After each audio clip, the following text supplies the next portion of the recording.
Uma hora de conversa, de perguntas incómodas ou de questões pertinentes.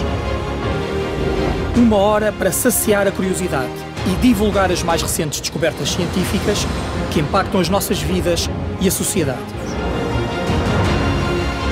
Uma hora que passa no instante. Uma hora de ciência com impacto. Sejam bem-vindos. O meu nome é Paulo Caetano e este é o podcast Ciência com Impacto. Nesta quarta temporada, estamos no Laboratório Químico Ferreira da Silva da Universidade do Porto e o meu convidado de hoje é o professor Luís Melo. Professor, muito obrigado por estar aqui connosco.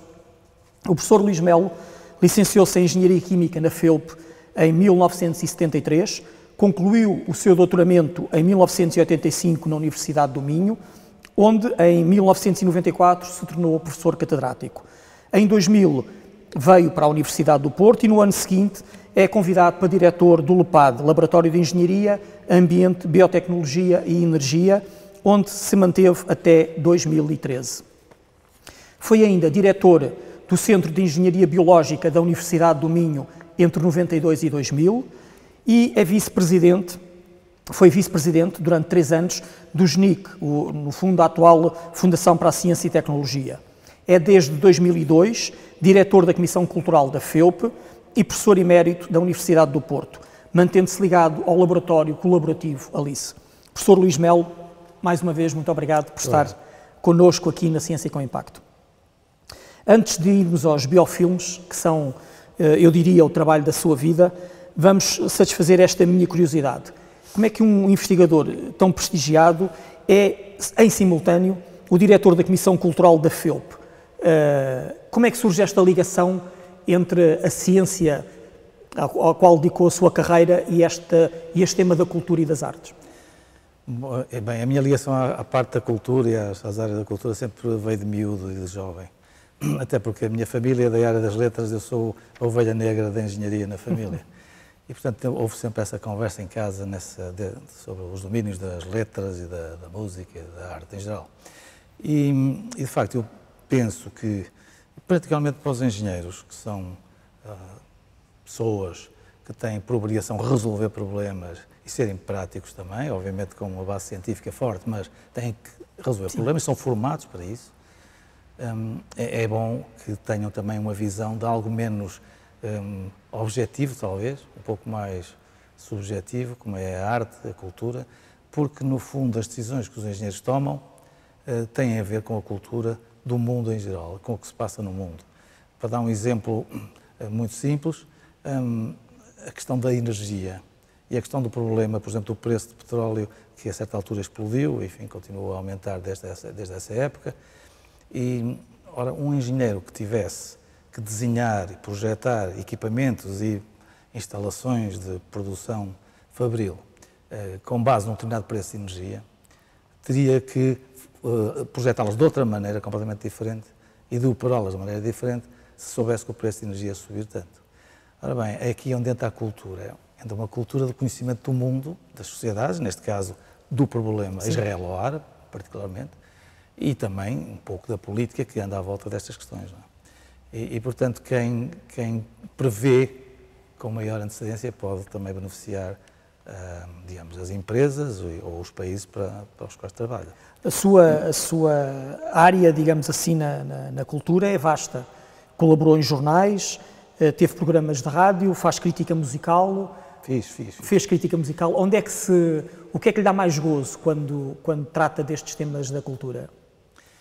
O que me dá mais interesse é tentar transportar o gosto pela cultura para a sociedade em geral.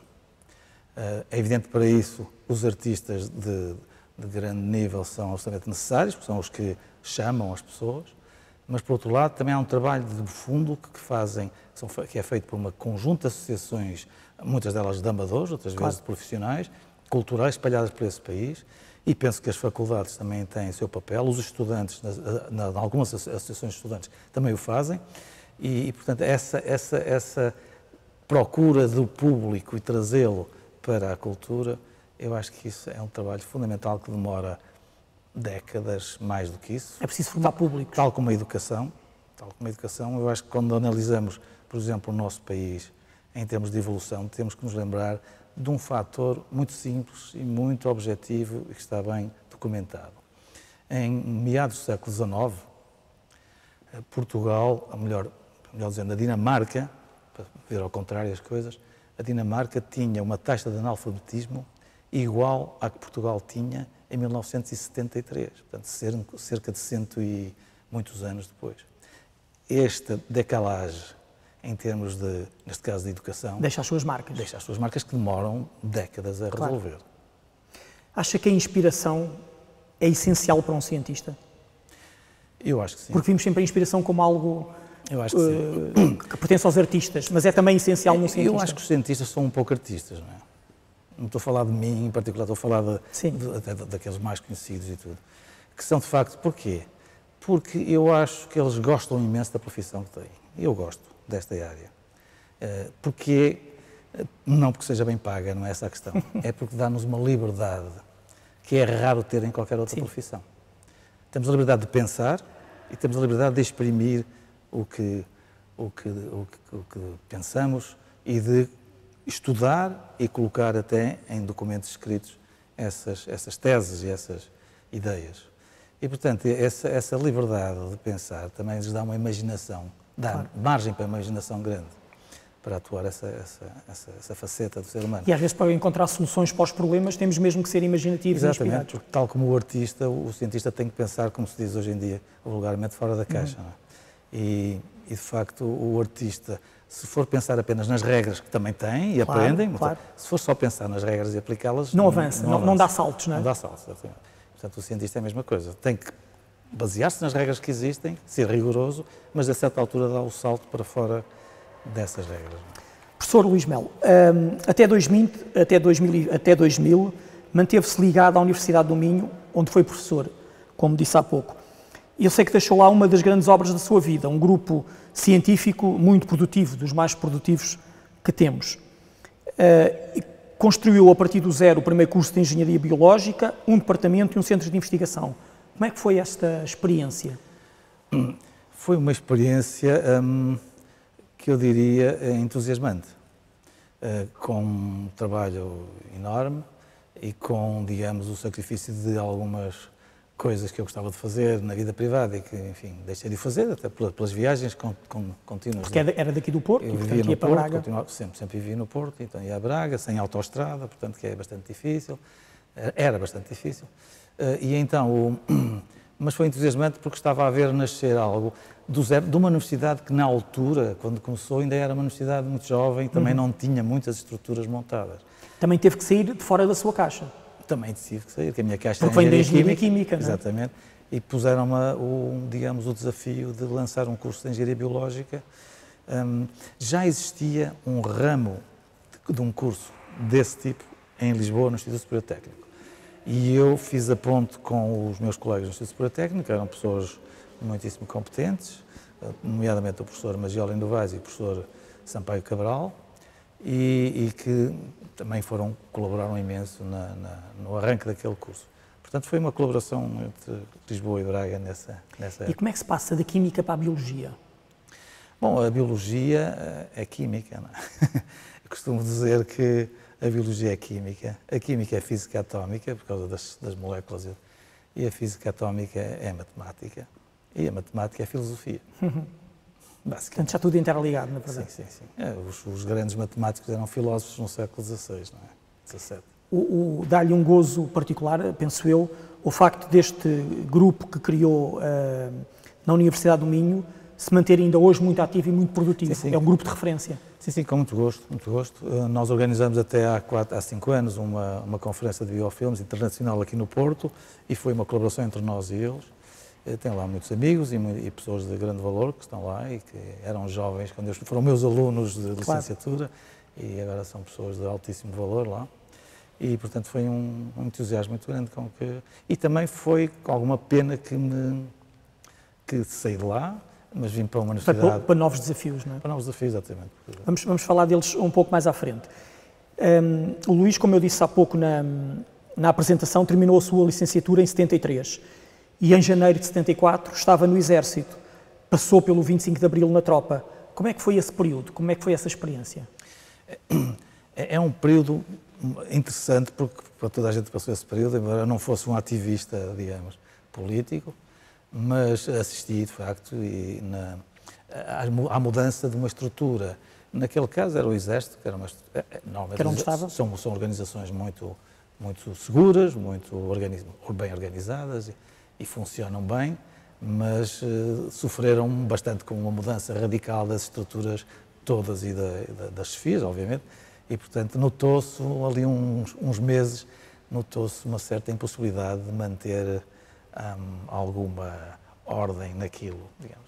Era natural que sei que tem um episódio que recorda da própria noite, da madrugada do 25 de Abril, porque estava no quartel, não é? Não, eu estava a dormir em Lisboa, não Okay. tinha alugado um quarto para dormir em Lisboa, mas perto da saída de Lisboa, e fui para Sacavém, que era onde era o meu quartel, e ia com bastante sono de manhã, eram 7 horas da manhã, 7 e tal, tomava um pequeno almoço, não sei que ainda existe a área de serviço da Galp ali Sim, à saída. sim, existe. Na altura era Sacor, que se chamava, acho eu, e tomava ali um pequeno almoço e já ia fardado. Portanto, achei estranho que, quando entrei lá no pequeno almoço, no café, toda a gente olhou para mim e eu não percebi, não conhecia nenhuma daquelas pessoas, achei estranho. E depois é que percebi que eu ia fardado e estava a haver uma revolução e eu não tinha dado nota de absolutamente nada. Não sabia de Penso nada. que passei por os tanques e tudo no caminho. Nem os viu. Nem reparei neles. A seguir ao 25 de Abril, depois de ter terminado o seu período de tropa, veio dar aulas. Foi vice-presidente do Instituto Superior de Engenharia do Porto. Não. Fui presidente da Assembleia do Instituto. Ok. E foi nessa altura que conheceu o futuro Ministro da Educação, Marçal Grilo. Que era diretor-geral do Ensino Superior. Não? E, portanto, teve que interagir com ele neste período conturbado, mas também decisivo para o Instituto Superior onde estava a dar aulas. Sim, era preciso definir a situação daquele instituto, definir como é que ele se encaixava no ensino superior em Portugal, e o professor Marçal Grilo tinha umas ideias bastante seguras acerca disso, e eu, muitíssimo mais jovem e inexperiente, também tinha umas ideias parecidas e concordava com ele, e achei um homem de altíssimo valor. E depois, também nestes anos, ou pouco depois, conheceu um outro futuro ministro da Educação, por coincidência, o João Deus Pinheiro, que acabou por ser seu orientador na tese de doutoramento. Exatamente. Já na Universidade do Minho. Já na Universidade do Minho. Ele tinha estado em Lourenço Marques, na Universidade de Lourenço Marques, e muitas pessoas da Universidade de Lourenço Marques vieram para a Universidade do Minho, a seguir a 74, e sim, ele contactou-me no sentido de que tinha um projeto na área da energia, da eficiência energética, e eu gostava muito dessa área também, e comecei a trabalhar com ele, e foi também uma experiência interessante. Eu gostei muito de trabalhar também com ele, embora ele não pudesse estar muito tempo presente, porque já tinha outros interesses, objetivos, claro. Mas aprendi a gerir a minha carreira científica a partir daí. Os biofilmes, como eu disse há pouco no início da nossa conversa, foram uma constante na sua carreira de investigação. Vamos começar pelo... Após o doutoramento. Após o doutoramento. Não trabalhei em biofilmes no doutoramento. Após o doutoramento. Após o doutoramento, logo a seguir ao doutoramento. E então vamos começar pelo básico. O que é que são biofilmes? Os biofilmes são películas que as bactérias, micro-organismos em geral, mas bactérias em particular, produzem em superfícies. E essas películas são constituídas pelas bactérias que se agarram às superfícies, aderem às superfícies, gerem e produzem polímeros extracelulares, e esses polímeros constituem uma espécie de habitat para essas bactérias. São a sua proteção também, digamos. Exato, a sua proteção. No momento em que elas também aderem, passam a estar mais junto umas das outras. Porque quando as bactérias estão em suspensão num líquido, de um modo geral, mesmo quando estão em concentrações consideradas elevadas, de um modo geral estão afastadas umas das outras. E quando se juntam numa superfície, elas agregam-se, ficam muito mais próximas, com essa proteção dada pelos polímeros, e passa a ser, digamos, um organismo que tem as suas leis próprias, aquele biofilme é como se fosse um organismo. Vamos falar disso mais à frente, sobre essas características. E que têm uma persistência no tempo muito grande. E que são difíceis de combater. Sim. Porque o problema é que algumas dessas bactérias são nocivas nomeadamente para a saúde humana, e portanto precisam de ser combatidas. As formas de as combater são os antibióticos ou os biocidas. Sim. E não só, portanto, mas assim, digamos, o mais normal é é usar esse tipo de ataque. Não é? Mas ambos estes produtos, quer os antibióticos, quer os biocidas, têm vindo a perder eficácia. Sim, tem vindo, porque o uso que nós, a sociedade humana, tem dado e continuado e cada vez mais intenso desses produtos, faz com que as bactérias ganhem resistência a esses compostos. E, portanto, cada vez é mais difícil obter antibióticos que sejam eficazes. Os chamados multiresistentes. Bactérias multiresistentes, exatamente. Esse é um problema da humanidade neste momento. Sim. Um problema com que a indústria farmacêutica se vê abraços e os seres humanos têm que pensar muito bem qual é o seu papel de equilíbrio neste sistema ecológico mundial. Claro. E como é que se pode contrariar essa matéria? Bom, por um lado, a indústria farmacêutica aposta no desenvolvimento de novos produtos, mas pode-se também trabalhar do ponto de vista da prevenção, não é? Sim, a prevenção é essencial hoje em dia. Eu devo dizer que os biofilmes não são apenas maus, eles são muito bons. Claro que sim. Depende das bactérias, da cultura de bactérias, digamos assim. E não só, e depende do local onde eles estão. Por exemplo, as bactérias que temos na pele, temos várias, uma das quais é a Staphylococcus epidermis, e essa bactéria é importante para a pele, até para afastar outras, e para manter um certo equilíbrio do pH, equilíbrio químico na nossa pele. Mas quando nós temos uma ferida, essa bactéria entra num sítio onde não devia entrar, que é no sangue. Ok. Portanto, o problema é onde ela está. Há sítios onde está muito bem, há bactérias na boca que têm que estar lá, e nas fossas nasais, não podem ir para os pulmões, por exemplo. Sim. E, portanto, eu devo dizer que, por exemplo, que os biofilmes em si são utilizados há muitos anos mesmo, décadas e décadas, no tratamento biológico de efluentes. E são extremamente positivos nesse. Quando eles aparecem no local errado, como, por exemplo, uma água potável ou no sangue... Dão um surto, não é? Podem dar um surto de legionela, por exemplo. Exato, na água potável, depois vai para o ar e tal, no caso da legionela. Portanto, o problema é o local onde estão, porque as bactérias em si não são más. Certo. Nem boas, são o que são, claro. Aqui na Universidade do Porto, no LPAB/ALICE, que é o novo laboratório colaborativo, vocês têm uma vasta equipa de investigação que trabalham em simultâneo, enfim, de uma forma separada, quer nas áreas médicas, quer nas áreas industriais dos biofilmes. Sim, sim. Qual é a diferença? Agora, estava-me há pouco a falar deste tema das águas, é a parte industrial, sim, obviamente, não é? Os métodos, por exemplo, são muito semelhantes, os métodos são praticamente os mesmos, não é? Com algumas diferenças que nós podemos escolher facilmente um biofilme de uma superfície industrial, ou de uma superfície aqui deste laboratório, ou de uma superfície até de um hospital também. Mas é mais difícil de colher e mais problemático colher do corpo humano. É possível, mas, enfim, é mais intrusivo. De resto, o método de ataque também é semelhante. Isto é, usar compostos que evitem que as bactérias se reproduzam em biofilme. Tentar, quando não conseguimos evitar isso, tentar que os antibióticos ou os biocidas penetrem suficientemente nesses biofilmes para atacar as bactérias. E o problema que hoje em dia realmente está por resolver é arranjar maneiras de matar as bactérias sem que elas se habituem a isso, sem que elas ganhem tais resistências. Se adaptem. Na área industrial, o combate a este tipo de bactérias passa muito pela criação de novos equipamentos, alguns deles desenhados de raiz para minimizar a adesão das bactérias às superfícies. É isso? Sim. E esse desenho de equipamentos normalmente vai por dois vetores. Um dos vetores é as superfícies, o material da superfície. Certo. Cada vez mais há materiais novos que têm vindo a ser testados e desenvolvidos.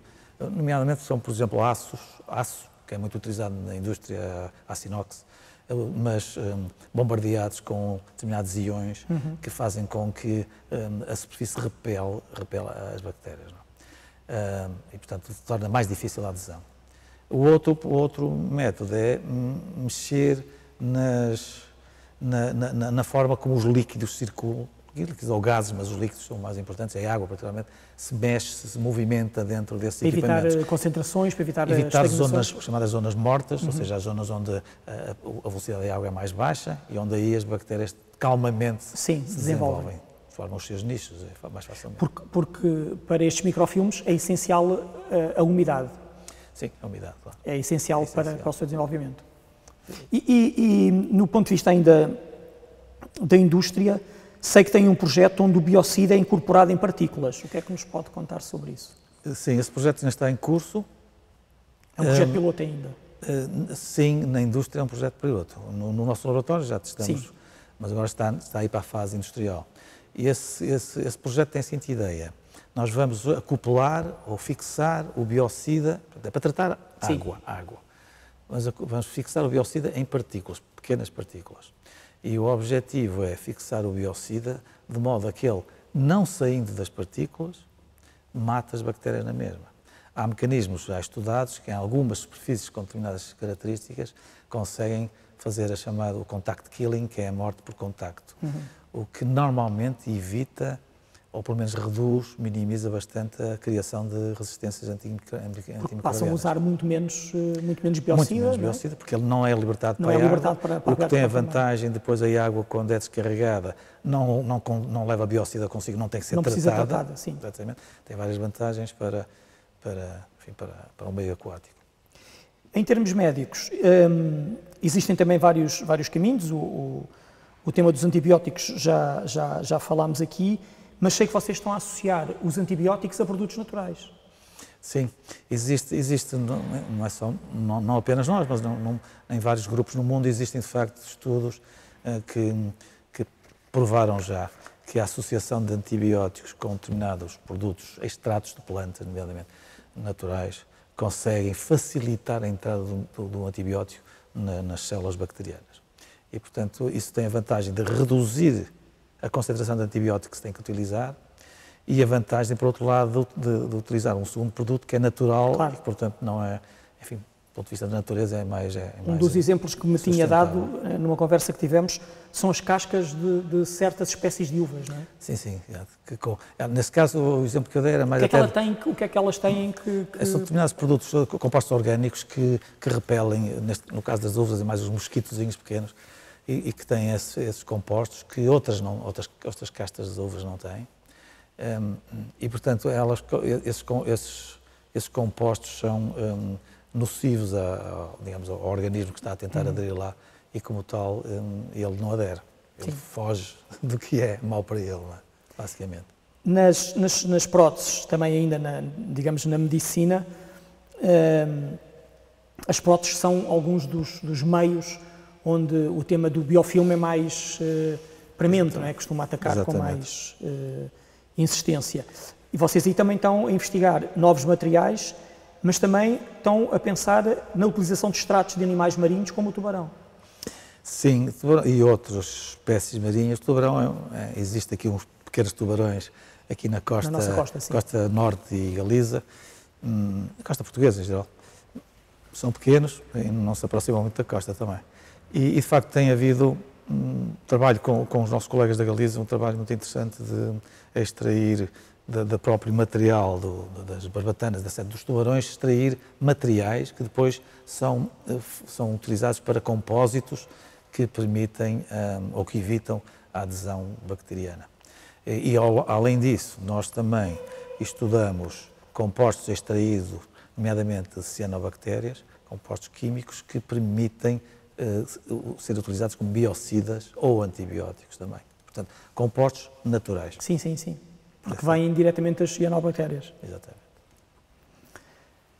Sei que os estudos mais recentes sobre estes micro-organismos e sobre estas comunidades que há pouco falava, que se constituem dentro dos biofilmes, são muito surpreendentes.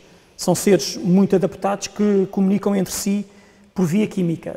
O que é que sabemos hoje, o que é que nos pode contar hoje sobre estas comunidades de micro-organismos? Bom, a comunicação entre eles é fundamental para manter o tal biofilme coeso, tal como qualquer sociedade humana ou animal mesmo. O que sucede é que as bactérias produzem compostos, podem ser da família das homoserina-lactonas ou de certos péptidos especializados, depende do tipo de bactérias, e esses compostos são produzidos são pequenas moléculas, são produzidos, excretados para o exterior, para o meio líquido que rodeia essas bactérias, e, portanto, elas, quando sentem a concentração desses compostos, sabem se aqueles compostos pertencem à sua família, digamos, ou à sua espécie, ou mesmo estirpe, ou pertencem a outra. E, portanto, sabem se estão na presença de amigos ou de potenciais inimigos. E, às vezes, reagem a isso. Não é? Uma das maneiras também de combater os biofilmes, e que também tem vindo a ser estudada, é exatamente cortar-lhes as comunicações, tal como numa guerra. Os exércitos sabem que a primeira coisa é cortar a comunicação. Claro. E como é que se cortam as comunicações de um biofilme? É usando produtos químicos que afetam essas moléculas, portanto, destroem essas moléculas, as tais moléculas que chamam-se core sensing, moléculas de comunicação delas, se destruírem elas ficam baralhadas, não sabem onde estão, não é? E não sabem quem é que têm à sua volta. E, portanto, estão fragilizadas. Exatamente. Estamos a falar de seres que são altamente resilientes, que têm, enfim, na Terra mais de 4 bilhões de anos e que nunca desapareceram na face da Terra. E com os quais nós temos que viver, não é? E que só vivemos se eles existirem. Porque fazem parte do nosso próprio ecossistema, não é? Exatamente. Há ali umas variações enfim, há vários estudos com algumas variações, mas os números mínimos é que o número de células bacterianas dentro do nosso organismo é mais ou menos igual ao número de células humanas. O peso é que é diferente, porque as bactérias são mais pequenas que as células humanas, não é? Mas representam uma porcentagem razoável do nosso peso, talvez 20%. E é aqui que a química e a biologia se entrecruzam, não é? Sempre quando se fala em biologia molecular, né, que é a biologia mais moderna, está-se a falar de química. É tudo química, estrutural. Portanto, é estudar os seres vivos na sua dimensão molecular. Na sua dimensão mais simples, quase. Mais fundamental. Sim. Isso é que é a biologia molecular. E, portanto, a química e a biologia estão indefinidamente ligadas, não podem... Professor, muito obrigado por esta conversa, muito obrigado pela partilha que fez aqui connosco na Ciência com Impacto. Ciência com Impacto despede-se, regressamos daqui a uma semana com um novo convidado e um outro tema. Muito obrigado. Ciência com Impacto é um projeto que conta com o apoio da Bondalti, a maior indústria química portuguesa.